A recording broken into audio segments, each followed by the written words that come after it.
ओम शांति। आज 29 नवंबर 2021 के बाबा के मधुर महावाक्य सुनेंगे। और आज की मुरली में बाबा कहे, बाबा बच्चों को हमेशा चार्ट रखने की श्रीमत क्यों देते हैं? क्योंकि बाबा कहे चार्ट रखेंगे तो सारे दिन के कर्मों पर अटेंशन जाएगा। अगर छोटी मोटी भूलें होती है तो जरूर है उस भूलों का भी दंड भोगना पड़ेगा। अब बाबा कहे कयामत का समय नजदीक आ रहा है, तो बच्चों को अपने सारे पिछले कर्मों के हिसाब किताब को भी योग बल से चुकता करना है। इसीलिए बाबा कहे बच्चे और किसी का डर न हो, लेकिन बाप का डर जरूर रखो, क्योंकि बाप के साथ धर्मराज भी है। और संगम का हिसाब भी याद रखना है, 1 का 100 गुना। अगर एक गलती करते हैं तो उसका 100 गुना हिसाब बन जाता है। तो बाबा कहे अपने कर्मों के ऊपर विशेष ध्यान दो, नहीं तो सजाएं बहुत खानी पड़ेगी। सुनते हैं बाबा के मधुर महावाक्य। ओम शांति। मीठे बच्चे, दुनिया में भल और किसी का डर नहीं रखो, लेकिन इस बाप का डर जरूर रखो। डर रखना माना पाप कर्मों से बचे रहना। आज की मुरली से प्रश्न है, बाबा हर एक बच्चे को अपनी जांच करने यानी चार्ट रखने की श्रीमत क्यों देते हैं? उत्तर है, क्योंकि ईश्वरीय कायदे बड़े कड़े हैं। अगर ब्राह्मण बनकर छोटी मोटी भूलें होती तो बहुत कड़ी सजा खानी पड़ेगी। इसलिए बाबा कहते अपनी जांच रखो। अगर कोई भी पुराना हिसाब किताब रह गया तो मानी और मोचरा खाना पड़ेगा। अब कयामत का समय बहुत नजदीक है, इसलिए अपने सब हिसाब किताब योग बल से चुकता करो। ओम शांति। बाप की याद में तो बच्चे आप ही रहते हैं, घड़ी घड़ी कहने की भी दरकार नहीं रहती। बाप का डायरेक्शन है कि चलते फिरते उठते बैठते बाप को याद करो। तो रावण जिसने तुमको पतित बना दिया है, उन पर जीत पालेंगे। तुमको कोई हथियार आदि नहीं देते, सिर्फ योग बल से तुम रावण पर जीत पाते हो। जीत पानी है जरूर, और संगम पर ही पाते हो। जबकि रावण राज्य खत्म हो, राम राज्य की स्थापना होनी है। बाप हिंसा तो कभी सिखला न सके। देवताओं का है ही अहिंसा परमो धर्म। दुनिया यह नहीं जानती कि वहां काम कटारी की हिंसा होती नहीं। जो कल्प पहले निर्विकारी बने होंगे वही तुम्हारी बातों को मानेंगे। अभी तुम युद्ध के मैदान में हो। गाया भी हुआ है, शिव शक्ति सेना। तुम हो गुप्त वॉरियर्स, हर एक अपने लिए कर रहे हैं। माया जीते जगत जीत बनना है।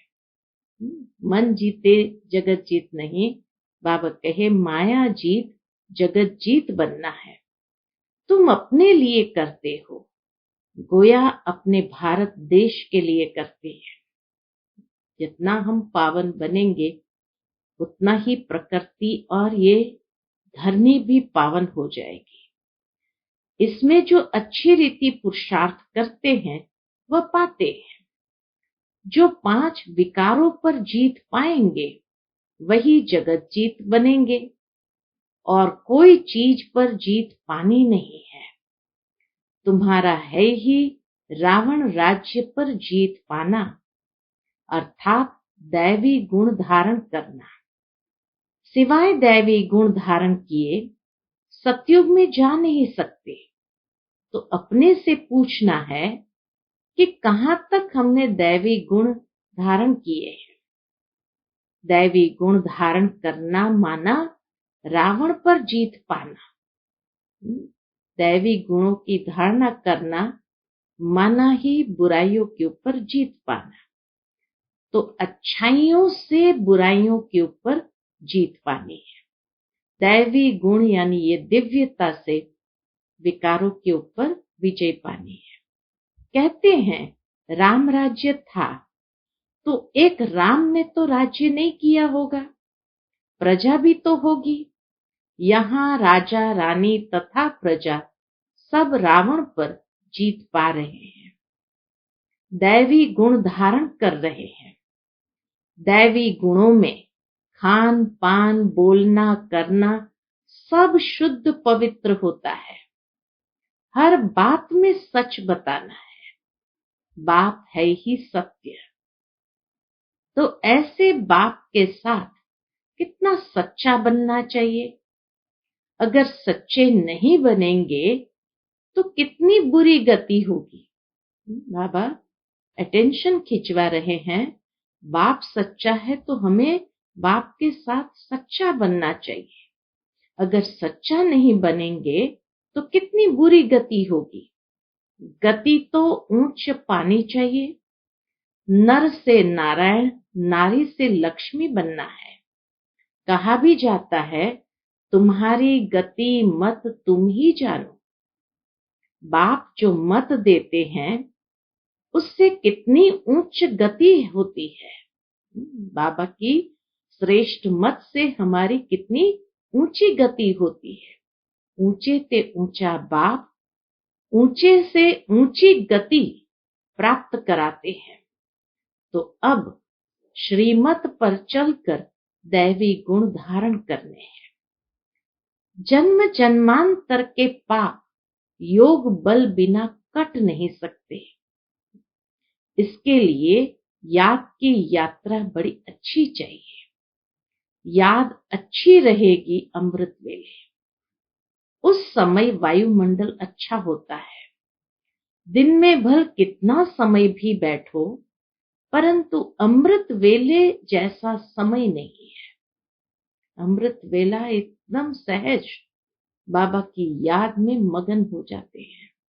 तो इसीलिए बाबा कहे दिन में भल कितना समय भी बैठो, परंतु अमृत वेले जैसा समय नहीं है। अपनी बातें गुप्त है। अंग्रेजी में कहते हैं वी आर एट वॉर। हमारी युद्ध है रावण के साथ। यह है नंबर 1 दुश्मन। राम संप्रदाय ने रावण संप्रदाय पर जीत पाई है श्रीमत से। बाप सर्वशक्तिमान है ना। दुनिया तो बिचारी इस समय घोर अंधियारे में है। अर्थात दुनिया की आत्माएं तो सभी बिचारे घोर अंधियारे में है।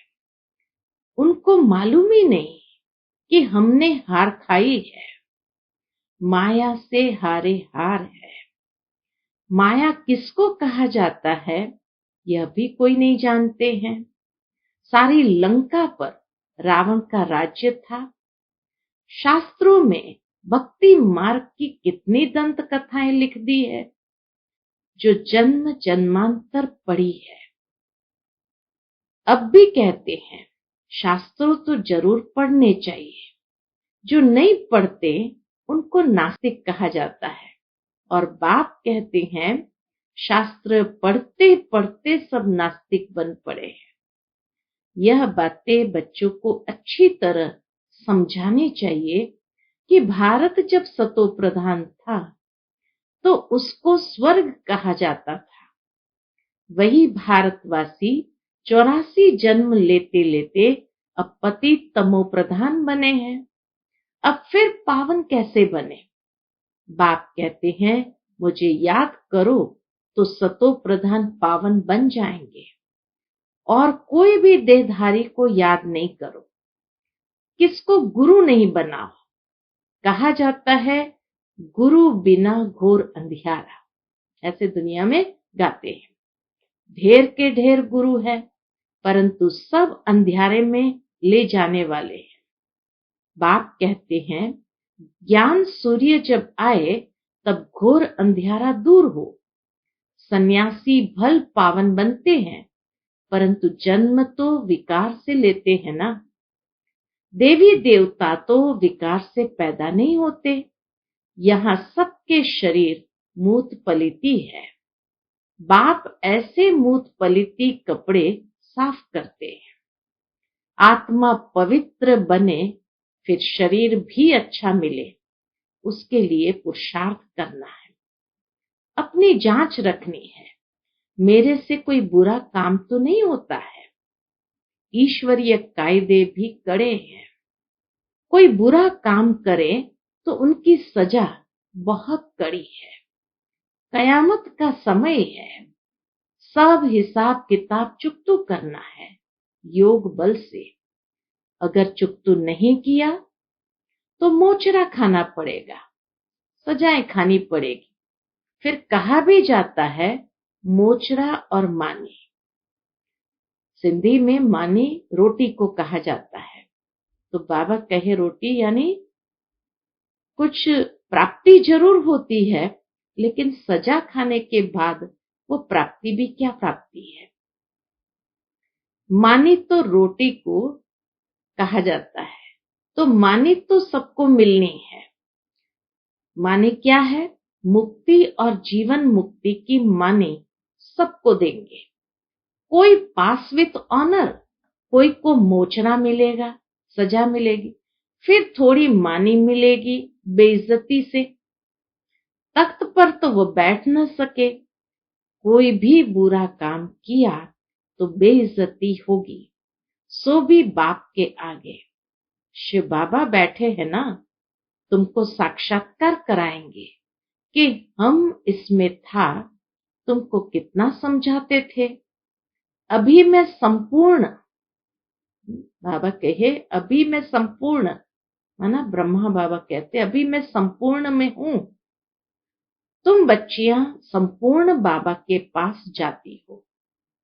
फ्रांस में जब वतन में जाते हैं भोग लेकर के, तो संपूर्ण बाबा के पास जाती हो।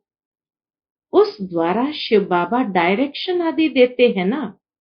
तुमको बाबा साक्षात्कार कराएगा कि इसमें बैठकर तुमको कितना पढ़ाते थे, समझाते थे कि दैवी गुण धारण करो, सर्विस करो, किसी की निंदा नहीं करो। तुमने फिर भी ये काम किए, अब खाओ सजा। जितने जितने पाप किए होंगे तो सजा खानी पड़ेगी। कोई बहुत सजाएं खाते हैं, कोई कम। उनमें भी नंबरवार है। जितना हो सके योग बल से विकर्म को काटते रहना है। यह बड़े से बड़ा फुरना बच्चों को रखना है। ये बड़े से बड़ा फुरना माना अंदर में ख्याल रखना है कि हम संपूर्ण पक्का सोना कैसे बने।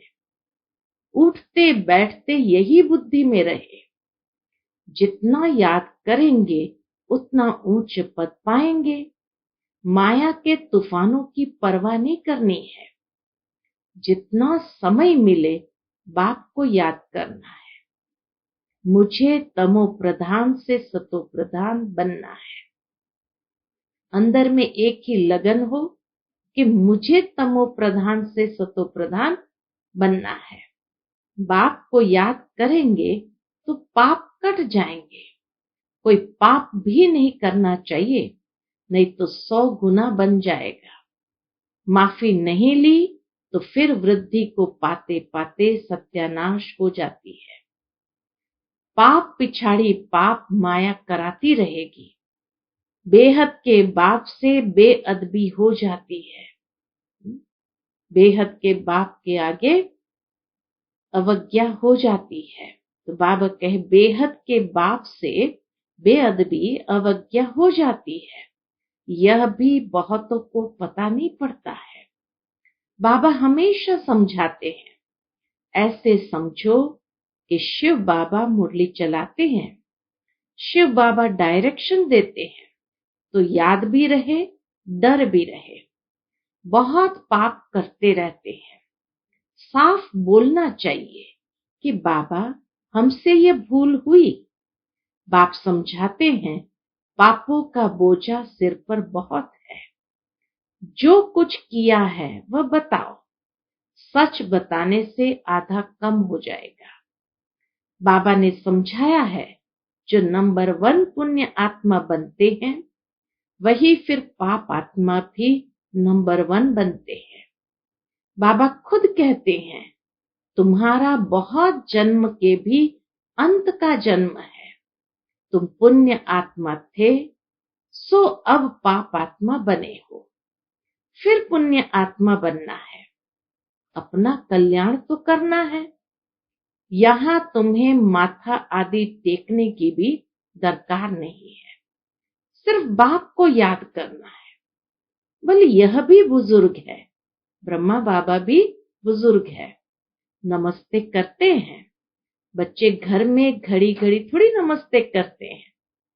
एक बार नमस्ते किया फिर रिस्पॉन्ड में भी किया जाता है।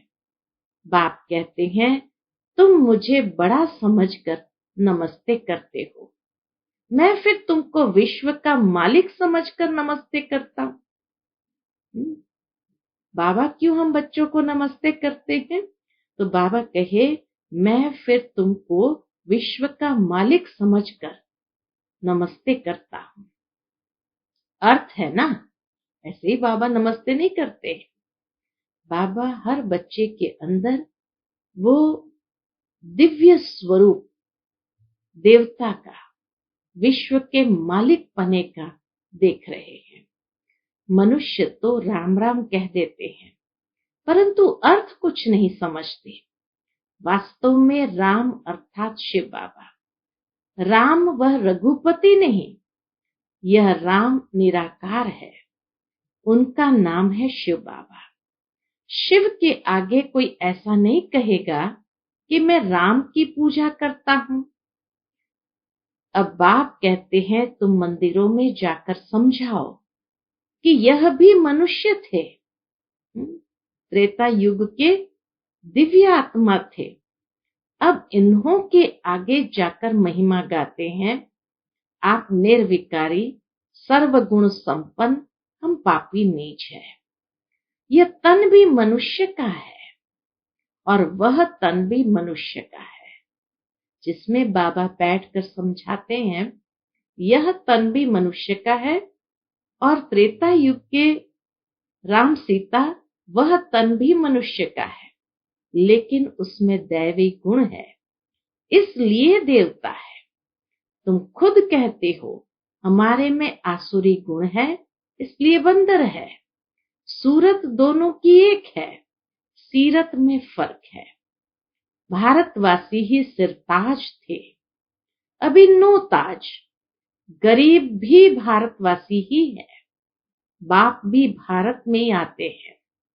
जहां स्वर्ग बनाना है वहां बाप आएगा ना। कहा जाता है कलंगी अवतार, कितने कलंक लगाए हैं। अगर और धर्म वाले भी कुछ कहते हैं वह भी भारतवासियों को फॉलो करते हैं। पत्थर बुद्धि होने के कारण मुझे भी पत्थर बित्तर में कह देते हैं। बाप को जानते ही नहीं कि बाप इसमें प्रवेश कर भारत को कितना सिरताज बनाते हैं, भारत की कितनी सेवा करते हैं। बाप कहते हैं मेरी तुम ग्लानि करते हो, मैं तुमको स्वर्ग का मालिक बनाता हूं, तुम कितना अपकार करते हो। रावण ने तुम्हारी मत कितनी मार डाली है, बुरी गति हो गई है। तुम बुलाते हैं पतित पावन आओ, समझाने कितनी सहज मिलती है, फिर भी कई बच्चे भूल जाते हैं। योग नहीं तो धारणा भी नहीं होती है, इसलिए बाबा कहते हैं बांधेलियां सबसे जास्ती याद करती है। शिव बाबा की याद में सहन भी करती है। भारतवासियों में जो देवी देवता बनने वाले हैं वही यहाँ आएंगे। आर्य समाजी तो देवताओं की मूर्तियों को मानते ही नहीं। झाड़ के पिछाड़ी में टाली है। आर्य समाज की झाड़ में पिछाड़ी में टाली है। 2-3 जन्म भी मुश्किल होंगे। बहुत लोग समझते हैं विकार बिना दुनिया कैसे चलेगी। अरे देवताओं को संपूर्ण निर्विकारी कहा जाता है ना। यह भी किसको पता नहीं कि वहां विकार होता ही नहीं है। कल्प पहले वाले झट समझ जाते हैं। गायन भी है, भगवान वाच, काम महाशत्रु है। परंतु भगवान ने कब कहा था ये किसको पता नहीं है। अभी तुम बच्चे जगत जीत बन रहे हो, परंतु ऊंच पद पाने के लिए मेहनत करनी है। बाप कहते हैं गृहस्थ व्यवहार में रहते सिर्फ बुद्धि योग मेरे से लगाओ। जबकि बाप के बन गए हो तो बाप से लव होना चाहिए। बाकी औरों के साथ काम निकालने के लिए प्यार रखना है। बहुत अटैचमेंट वाला नहीं, स्नेह रखना है। बुद्धि में यह ख्याल रखना है कि विचारों को स्वर्गवासी कैसे बनाए। सच्ची यात्रा पर चलने की युक्ति बताए। वह है जिस्मानी यात्रा जो जन्म जन्मांतर करते आए हैं। यह एक की याद की यात्रा है। शिव बाबा के एक की याद की यात्रा है। अभी हमारे 84 जन्म पूरे हुए, फिर सतयुग की हिस्ट्री रिपीट होनी है। पतित तो घर जा नहीं सकते। पावन बनने के लिए पतित पावन बाप चाहिए। बल सन्यासी पावन बनते हैं परंतु वापस जा नहीं सकते। सबको ले जाने वाला बाप ही है। बाप आकर सबको रावण से छुड़ाए मुक्त कर देते हैं। सतयुग में दुख देने वाली कोई चीज होती नहीं। नाम ही है सुख धाम, यह है दुख धाम। वह क्षीर सागर, यह है विषय सागर। अभी तुम जानते हो स्वर्ग में कितने सुख आराम से रहते हैं। क्षीर सागर से निकल विषय सागर में कैसे आते हैं ये कोई नहीं जानते। बाप समझाते हैं श्रीमत पर चलना है, फिर जवाबदार वह है। जब हम श्रीमत पर चलते तो जवाबदार बाबा है।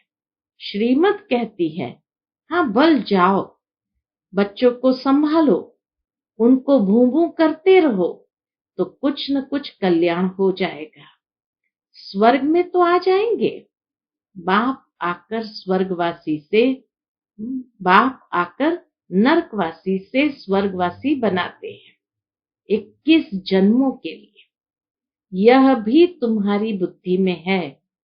मनुष्य तो कुछ भी नहीं जानते।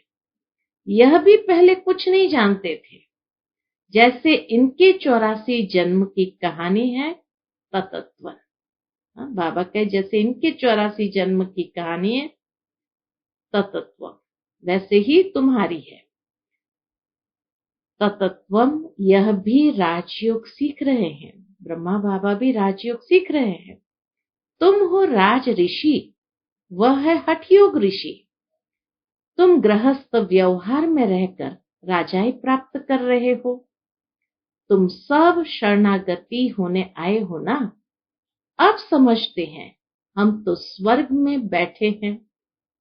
बाबा कहे अब समझते हैं हम तो स्वर्ग में बैठे हैं, दुनिया में है माया का पौंग। बाबा के पास कितनी सुख शांति में हम सभी सेफ बैठे हैं। दुनिया में तो माया का पौंग है। जब तक नरक का विनाश न हो तब तक स्वर्ग कैसे हो सकता है। मायावी पुरुष उसको ही स्वर्ग समझ बैठे हैं। बाबा को नई दुनिया स्थापन करने में कितनी मेहनत लगती है।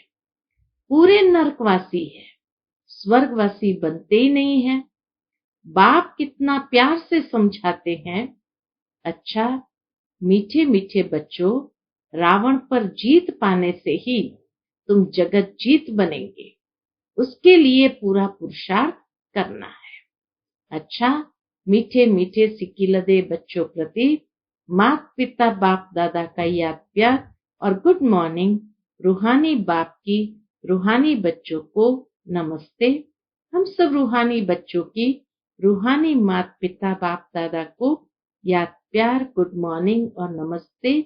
नमस्ते। शुक्रिया बाबा, शुक्रिया। आज की मुरली से धारणा के लिए मुख्य सार है। पहली पॉइंट, ऐसा कोई काम नहीं करना है जो बेइज्जती हो, सजाएं खानी पड़े, माया के तूफानों की परवाह न कर जितना समय मिले बाप को याद करना है। एक बाप से सच्चा सच्चा लव रखना है। दूसरी पॉइंट, अपनी उच्च गति बनाने के लिए सच्चे बाप से सच्चा रहना है, कोई भी बात छिपानी नहीं है। आज का बाबा का मधुर वरदान है, याद के मंत्र द्वारा संकल्प और कर्म में अविनाशी सिद्धि प्राप्त करने वाले सिद्धि स्वरूप भव। याद के मंत्र द्वारा संकल्प और कर्म में अविनाशी सिद्धि प्राप्त करने वाले सिद्धि स्वरूप भव। आप बच्चे ऑलमाइटी गवर्नमेंट के मैसेंजर हो, इसलिए कोई से भी डिस्कस करने में अपना माइंड डिस्टर्ब नहीं करना। याद का मंत्र यूज करना। जैसे कोई वाणी से या अन्य किसी तरीके से वश नहीं होते हैं तो मंत्र जंत्र करते हैं। आपके पास आत्मिक दृष्टि का नेत्र और मन मना भाव का मंत्र है, जिससे अपने संकल्पों को सिद्ध कर सिद्धि स्वरूप बन सकते हो। आज का स्लोगन है, एक्शन कॉन्शियस के बजाय सोल कॉन्शियस बनो। एक्शन कॉन्शियस के बजाय सोल कॉन्शियस बनो। अच्छा, ओम शांति।